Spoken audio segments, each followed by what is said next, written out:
Bismillahirrahmanirrahim. Assalamu alaikum students. I hope all of you are doing great. My name is Faisal Iqbal and welcome back to the Grammar Junction. Students, first of all, accept my apologies. I was busy in my PPSC exam. It went well. Sunday को मेरा test था और अब आपकी मुझे बहुत सारी दुआएं भी चाहिए. So I'm back with unit number 9, that is Sunshine After Rain. इससे पहले जो चैप्टर्स थे, चैप्टर 1 to 8, उनकी मैंने प्लेलिस्ट बनाई है. आपको टॉप राइट कॉर्नर पे आई बटन नज़र आ रहा है, वहाँ से आप उनको एक्सेस कर सकते हैं. एडिशनली आपको डिस्क्रिप्शन बॉक्स में वहाँ पे उनके लिंक्स मिल जाएंगे. चैप्टर्स के हर चैप्टर के अलग से आपको लिंक मिल जाएगा, वहाँ से भी उनको एक्सेस कर सकते हैं. सो आज की जो पोएम है ये मुझे बड़ी पसंद आई जब मैंने इसको प्रिपेयर किया आप लोगों के लिए. सबसे अच्छी चीज़ ये थी कि इससे पहले जो बुक्स में जो चैप्टर्स आपको पढ़ाए जाते थे, जो थीम्स जिन थीम्स पे वो बेस करते थे, वो बड़े ट्रेडिशनल वे में आपको पढ़ाए जाते थे. बट इस पोएम को पढ़ने के बाद आपको अंदाज़ा होगा कि किस तरीके से आप एक टॉपिक को अगर बच्चों को समझाना चाहें या किसी को बताना चाहें तो आप उसको कैसे नॉन ट्रेडिशनल वे में भी प्रेजेंट कर सकते हैं. तो this is something very good. अब मैं ये क्यों कह रहा हूँ, ज़ाहिर है जब आप इस पूरी लेक्चर को सुनेंगे उसके बाद ही आपको समझ आएगा. एंड भी आपसे इसके बारे में डिस्कशन करता हूँ. So without wasting any time, let's jump into it.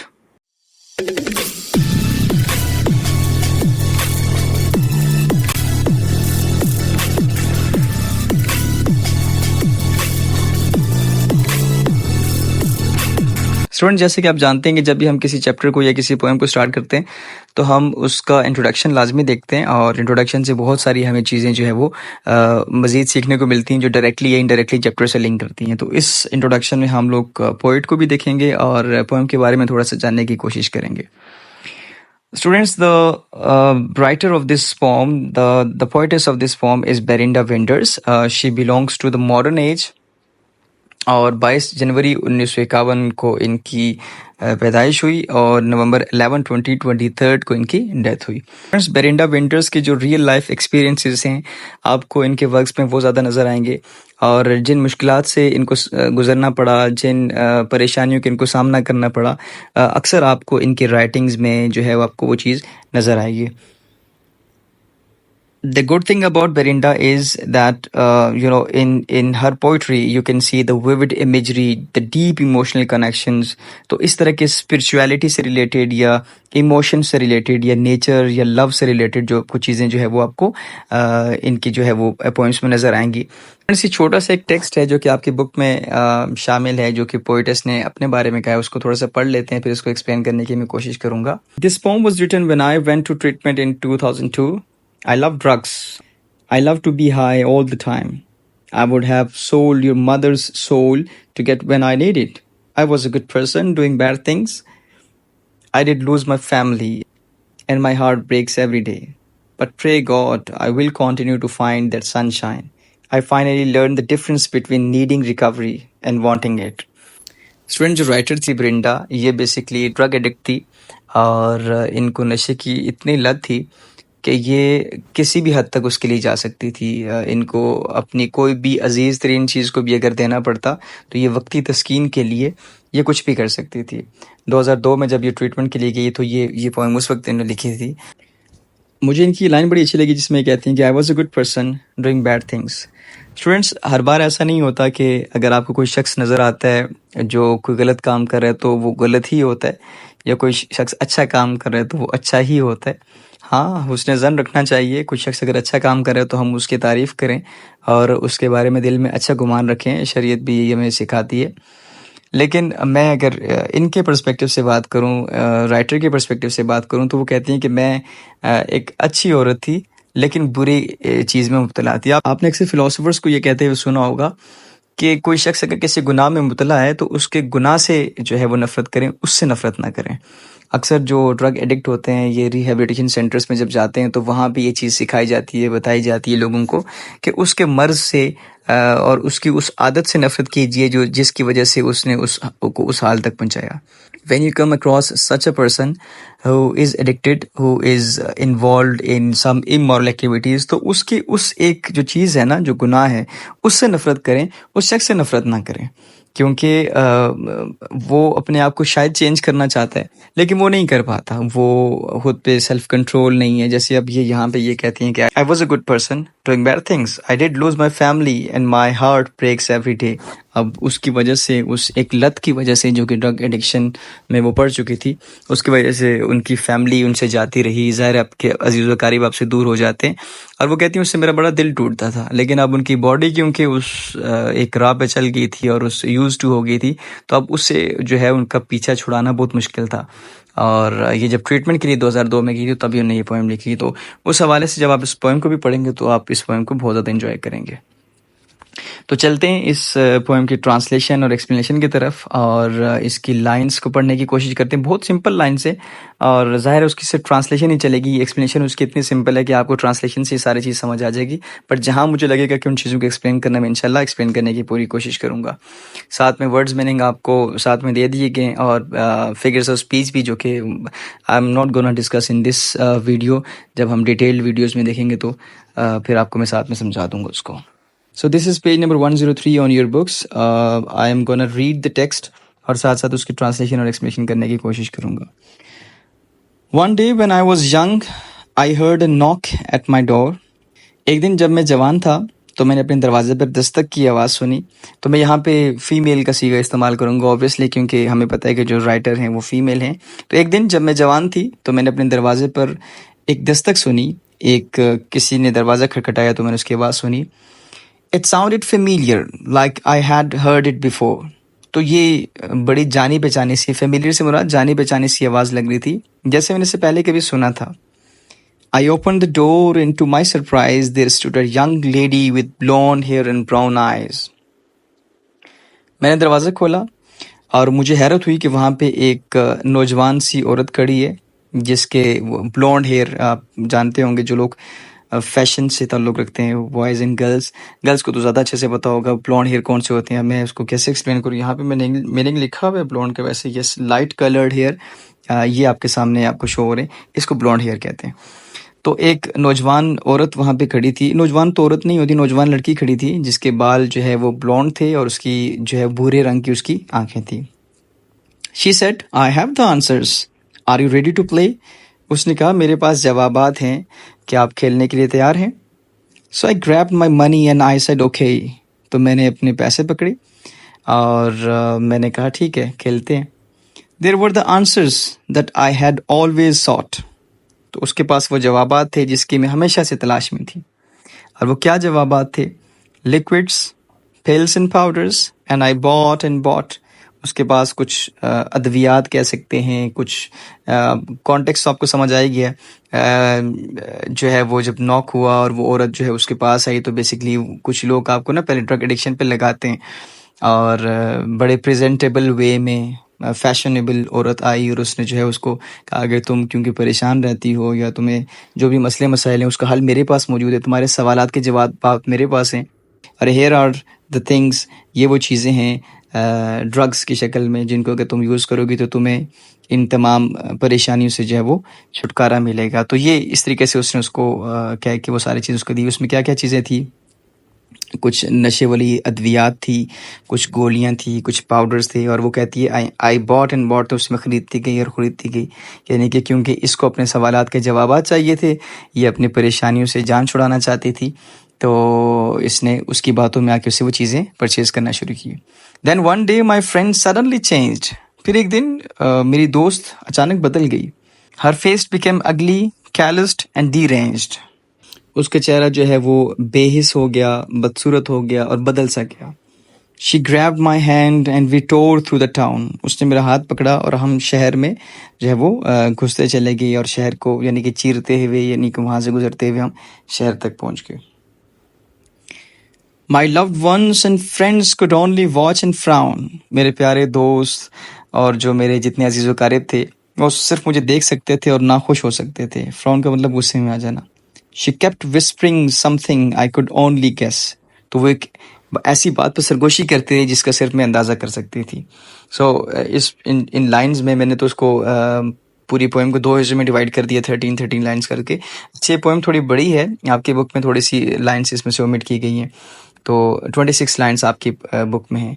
तो बेसिकली सिंपल है, लेकिन मैं इसको समराइज़ करता हूँ इस पूरी स्लाइड को कि जो पोइटेस थी, जो राइटर हैं, वो बेसिकली यहाँ तो नहीं बताया गया शी वॉज कन्फ्यूज्ड, और जो भी उसकी हार्डशिप्स हैं उसकी लाइफ में, तो एक दफ़ा उसके घर पे दस्तक हुई और वो कह रहे इससे पहले भी ये आवाज़ जानी पहचानी, कि इसका मतलब है कि जो आपको ड्रग एडिक्शन पे लगाने वाले लोग होते हैं ना, वो आपको शुरू में 3 4 5 6 दफ़ा ऑफ़र करते हैं, आप रिजेक्ट करते हैं, लेकिन वो क्योंकि एक मिशन पे काम कर रहे होते हैं तो वो आपके पास बार बार आते हैं और प्रेजेंटेबल वे में आते हैं, आपको चीज़ों को ग्लोरीफाई करके दिखाते हैं और आपको बताते हैं कि आप जिस वजह से आप परेशान हैं, आपको फ़लाँ इश्यूज़ हैं, आपको घर में डांट पड़ रही है, आपको जो है आपका कोई दोस्त नहीं है तो मैं आपका दोस्त हूँ, और इस तरह करते करते आपको अपनी बातों में लेते हैं और आपको जो है उस नशे की हालत में लगाते हैं, उस नशे की लत में आपको जो है वो तो अब शुरू में आपको ड्रग्स वो प्रोवाइड करते हैं। तो इसी तरीके से राइटर के पास भी वही नॉक किया और एक प्रेजेंटेबल वे में वो आई और उसने कहा तुम्हारे जितनी मुश्किलात हैं उनका हल मेरे पास मौजूद है, और वो हल क्या है, दीज आर द ड्रग्स, जो लिक्विड फॉर्म में थी, पाउडर फॉर्म में थी। तो इस तरह की चीज़ें जब उसको दी तो ये उसको, क्योंकि इसको अपने सारे टेंशन्स इसको रिलीज़ करना था, तो उसने वो सारी की सारी चीज़ें ले ली और कुछ अरसे के बाद उसके तेवर बदल गए और वो उसको काफ़ी दूर, यानी कि जो लिखा हुआ है ना कि वो शहर को चीरते हुए चले गए। इसका मतलब है कि आप इस लत में इतना आगे बढ़ जाते हैं कि आपको बाकी चीज़ें नज़र नहीं आती। आपके अपने प्यारे दोस्त जो है वो आपको देखते हैं, आपसे दूर होते हुए आपको नज़र आ रहे होते हैं, आपसे वो नाखुश हो रहे होते हैं, लेकिन उस वक्त आप कुछ कर नहीं सकते। और she kept whispering something I could only guess, तो वो आपके कान में सरगोशी चल रही है, आप सिर्फ उसको सुनते जाते हैं लेकिन आप उसको गेस नहीं कर पाते कि वो क्या बेसिकली चल रहा है। तो बहरहाल बाकी लाइन्स हम देखते हैं। It sounded like she was repeating yes yes yes, ऐसा लग रहा था जैसे वो कह रही है हाँ हाँ हाँ। I thought of my family, oh what a mess, but all I heard was screaming yes yes yes। मैंने अपने ख़ानदान के बारे में सोचा और ये सोचा कि क्या गड़बड़ है, लेकिन मैंने जो भी सुना वो चीख थी, हाँ हाँ हाँ। तो देखें, जब आप इस तरह की नशे की हालत में पड़ते हैं तो एक वक्त आता है कि आपको आपका ज़मीर बाज़ दफ़ा नॉक करता है और आपके जहन में एक ख्याल आता है कि you are doing something wrong, because जो आप करने जा रहे हैं इसकी वजह से आपकी फैमिली आपसे दूर हो जाएगी, आपके बच्चे आपसे, आपके जो प्यारे हैं, जो आपसे मोहब्बत करते हैं, आप जिनसे मोहब्बत करते हैं, आपसे दूर हो जाएंगे। लेकिन उस वक्त आपकी हालत ऐसी होती है कि आपको कुछ नहीं समझ आ रहा होता, आपके जहन में सिर्फ एक ही चीज़ चल रही होती है कि हाँ हाँ हाँ, you have to take these pills, और तुम्हें इसको वो इसको लेना है, यही तुम्हारे मसले का हल है। तो उस वक्त आपको चीज़ें समझ नहीं आ रही थी, everything is gonna be a mess. तो ये आपकी सिचुएशन होती है। I had to find help, I was at my wit's end, मुझे मदद की तलाश करना थी। और मैं अपनी एट विट्स एंड का मतलब होता है कि आप अपनी अक्ल के जो है ना वो हदें पार कर जाते हैं, कि आपकी अक्ल पे पर्दे पड़ जाते हैं, आपको नहीं समझ आ रही होती कि आप क्या करें। I had lost my child, my family and my friends. You know, इस आदत से अपने बच्चे या आपकी फैमिली, आपके फ्रेंड्स आपसे दूर हो रहे हैं और आप जो है उसके बावजूद उस लत में पड़ते जा रहे हैं, आगे जाते जा रहे हैं, आपकी फैमिली आपसे दूर होती जा रही है। तो इसलिए कह रही है कि I had to find help, I was at my wit's end, क्योंकि ये मैं अपनी जो है वो तमाम हदूद को पार कर चुकी थी। I said God are you there, can you help me please. मैंने कहा खुदा क्या आप मौजूद हैं, क्या आप मेरी मदद कर सकते हैं। सो सी कि एक ड्रग एडिक्ट की जो क्या सिचुएशन होती है जब उसको इस चीज़ का पता चल जाता है कि हाँ मैं गलत काम में पड़ा हूँ, बट लेकिन उसे जान नहीं छुड़ा सकता।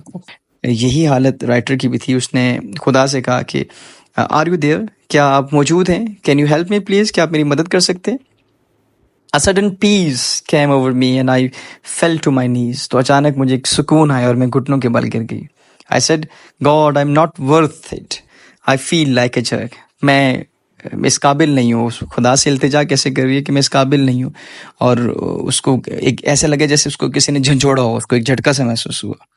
He said, suit up and show up, it's time to go to work। तो उसको एक ये शायद कि अपनी इमेजिनेशन है कि वो अल्लाह ताला की तरफ से रिप्लाई आ रहा है कि आप अब जो है वो तैयार हो जाएं और अपने जो है वो जैसे काम पे जाने के लिए जो है ना, you have to be prepared for the upcomings. So I am here to tell you in this little rhyme. तो मैं आपको यहाँ पे इस छोटी सी नज़म में ये बताने आई हूँ, life keeps getting better one day at a time. तो one day at a time को इन्वर्टेड कॉमर्स में किया है। तो मैं आपको यहाँ पे इस छोटी सी नज़र में क्या बताने आई हूँ कि ज़िंदगी बेहतर रहती है और एक वक्त में एक न एक दिन ज़िंदगी बेहतर हो जाती है। So when you think you are going insane, तो जब आपको ये लगे कि आप पागल हो रहे हैं और you are on you have indulge yourself in bad things, और आप गलत जगह पे हैं, गलत रास्ते पे हैं, गुमराह हो रहे हैं, there is always sunshine of the after the rain, हमेशा बारिश के बाद धूप होती है। और यहाँ पे basically this is sunshine after rain is a kind of hope. So यहाँ पे शी इज़ होपफुल कि अब after losing so many things, her family, her relatives, तो इन सब से बिछड़ने के बाद, उन सबको खुद से खोने के बाद अब वो होपफुल है कि वो जब रिहेबिलिटेशन सेंटर जा रही है, तो जैसे बारिश के बाद धूप निकलती है और बारिश के बाद धूप का आना एंड उसके बाद हर चीज़ का क्लियर हो जाना, तो शी इज़ होपफुल कि after getting treatment she will B okay और वो अपनी फैमिली से दोबारा से मिल सकेगी। सो इस पूरी पोएम में जिस पर्सपेक्टिव से मैं इसको देख रहा हूँ कि जो बंदा इस बुराई में लथपथ हुआ होता है, जो बंदा इस बुराई में इंडल्ज हुआ होता है, उसके पर्सपेक्टिव से we have to change the lens, we have to think about those people who are indulged in such type of activities, और वो उसे जान भी छुड़ाना चाहते हैं। तो अब ये खुदा से जो है वो इल्तिजा करिए कि या अल्लाह मुझे इससे छुटकारा दे और क्या आप मेरी मदद कर सकते हैं। सो अब ये इस उम्मीद के साथ रिहेबिलिटेशन सेंटर जा रही है कि इस प्रोसेस से गुजरने के बाद she will be able to meet her friends, her family, her relatives. So this is something that we all need to know कि हमें कैसे जो है दूसरों के पर्सपेक्टिव से भी सोचना चाहिए। So whenever you come across such type of situations, put yourself in someone else shoes, और वहाँ पे आपको ये समझ आएगी कि जो चीज़ें मेरे लिए बड़ी सिंपल हैं, ये उसके एंगल से मैं देखूंगा तो शायद मुझे ये चीज़ें जो है वो डिफरेंट, उसका एक एंगल जो है मुझे पता चले। So this was the text of the pome, the translation of the pome, and I hope जो मैं पर्सपेक्टिव आपको देना चाह रहा था, आपको बताना चाह रहा था, तो वो आपने उसको समझ लिया होगा। So if we talk about the themes, style and mood of the poem, हम analysis, this is analysis की जो plural form होती है वो analysis होती है। तो analysis, we are going to analyze the text, और हम उसको देखेंगे उसके themes क्या हैं, style क्या था राइटर का या इस poem का, mood क्या था, tone क्या था। So if we talk about the themes, अब जैसे मैंने आपको पिछली वीडियोज़ में बताया, पिछली आपको मैंने जो पोइट्री से रिलेटेड जो हमारी यूनिट्स थी, हम लोग कुछ वर्ड्स जो है वो मैं आपके साथ शेयर कर लेता हूँ ताकि आप जब भी उस क्वेश्चन को अटेम्प्ट करें पेपर के पर्सपेक्टिव से, तो आप वो वर्ड्स वहाँ पे यूज़ करें। तो जितने अच्छे वर्ड्स होंगे, मैं मैक्सिमम वर्ड्स आपके साथ शेयर कर देता हूँ, उसमें से आप अपनी मर्जी के वर्ड्स को सेलेक्ट करके उसमें लिख सकते हैं। So if we conclude the themes, the resilience, nature's cycle and hope, perseverance, beauty, imperfection. और इम्परफेक्शन ऐसे कि कोई भी चीज़ जो है वो परफेक्ट नहीं है। बाज़ दफ़ा आपको अच्छे लोग बुरे काम करते हुए नज़र आएंगे और बाज़ दफ़ा आपको बुरे लोग अच्छे काम करते हुए नज़र आएंगे। You come across so many people who are financially very poor, who are sometimes morally very ill, लेकिन वो आपको अच्छे काम करते हुए, रास्ते से पत्थर हटाते हुए नज़र आएंगे, वो आपको जो है वो सफाई करते हुए नज़र आएंगे, या उसमें रास्ते में देखेंगे कोई चीज़ ऐसी नज़र आ गई जिससे दूसरों को तकलीफ़ हो सकती है, उसको हटाते हुए नज़र आएंगे। बाइक पे हमारे यहाँ लोग गुजरे होते हैं, स्टैंड नीचे होता है, हम कहते हैं स्टैंड ऊपर कर लो, ये बड़ी छोटी छोटी सी चीज़ें होती हैं। So these are some kind of good things हम किसी से भी एक्सपेक्ट कर सकते हैं ना इसमें। तो आपने जो है वो अपना लेंस चेंज करना है और आपने ये सोचना है कि हर अच्छी चीज़ करता हुआ शख्स अच्छा नहीं होता और हर बुरी चीज़ करता हुआ शख्स बुरा नहीं होता। और हो सकता है जो शख्स उस बुराई में मुब्तला है, उसकी क्या रीज़न्स हैं, उसको हो सकता है उस काम पे लगाया गया हो, उसको झांसा दिया गया हो और उसको वर्गलाया गया हो और उसको उस चीज़ को ग्लोरीफाई करके दिखाया गया हो। सो उसके उस चीज़ से नफ़रत करें, उस बुराई से नफ़रत करें, उस गुनाह से नफ़रत करें, उस शख्स से नफ़रत ना करें। तो मैंने थोड़ा सा एक्सप्लेन कर दिया, आई होप कि आपको समझ आ गया होगा। Now if you talk about the writing style, it was reflective, symbolic, fluid, evocative. आप देखें रिफ्लेक्टिव और सिम्बॉलिक, सो मैनी सिम्बल्स जो वहाँ पे सिम्बल्स यूज़ किए गए कि उसने कहा कि यही तुम्हारे जो है answer, I have answers for you. तो दिस मीन्स कि आंसर से मुराद ये कि तुम्हारी मुश्किलात का हल है। सो सिम्बॉलिक मीनिंग्स भी हैं इस केस में। If you talk about the mood and tone of the pome, hopeful, जैसे हम पोएम की एंडिंग को देखें, सो शी इज़ होपफुल क्योंकि वो रिहेबिलिटेशन सेंटर जा रही है और शी इज़ होपफुल कि थिंग्स वुड बी बेटर और मैं अपने अजीज़ व अकारिब से मिलूँगी after going through this process. and reflective, optimistic, serene, inspirational, encouraging, contemplative. So this was the crux of the chapter. Though the text was very much simple, but the way she explained, that was amazing. मेरे लिए बहुत ही अच्छी और बहुत ही कमाल की ये poem थी. So thanks a lot for the time. I hope कि आपको ये chapter बहुत अच्छे से समझ आया होगा. और जैसे मैं चाहता हूँ जो चीज़ें मुझे समझ आई हैं वो जितने अच्छे तरीके से आपको समझा सकूँ. अगर आपको समझ आया तो आप कोशिश करें कि अपने फ्रेंड्स के साथ भी शेयर करें, as I mention this thing again and again, क्योंकि इस तरह की इस पोएम के भी टेक्स्ट आपको ज़्यादा नहीं मिलेगा यूट्यूब पे. शायद आपको कोई वीडियो, शायद मुझे तो नहीं मिली, शायद आपको मिल जाए. तो क्योंकि आपके कोर्स का हिस्सा भी है, तो जिस स्टूडेंट से, जिस बच्चे से आप शेयर करेंगे उसका भी फ़ायदा हो जाएगा और सब तक ये बात पहुंचेगी. So will be back with chapter number 10 in the next video. तब तक के लिए अल्लाह हाफिज़, स्टे ब्लेस्ड.